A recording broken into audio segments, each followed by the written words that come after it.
दार ठोठावलं आणि पुढच्या क्षणी समोर आला यमदूत.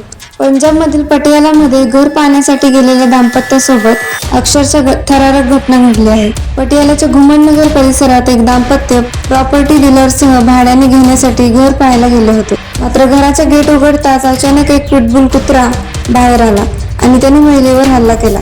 कुत्र्याने महिलेच्या हातासह शरीराच्या इतर भागांवर चावा घेतल्याने तिला गंभीर दुखापत झाली. पतीला वाचवण्यासाठी पतीने धाव घेतली, मात्र पिटबुलाने त्याच्यावरही हल्ला केला. त्याच्या पायावर आणि पाठीवरही खोल जखमा झाल्या.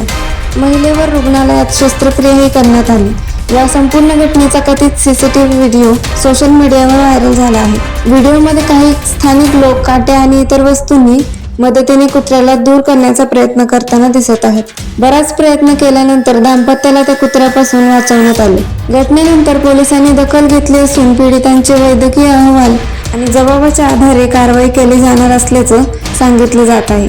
दरम्यान पटियालामध्ये आक्रमक कुत्र्यांचे जाती पाळण्यावर बंदी आणण्यास मुद्दाही चर्चेत आला आहे. घर पाहायला गेलेल्या या दाम्पत्यासोबत घडलेला हा प्रसंग थरारक प्रकार पाहून तुम्हीही हादराल.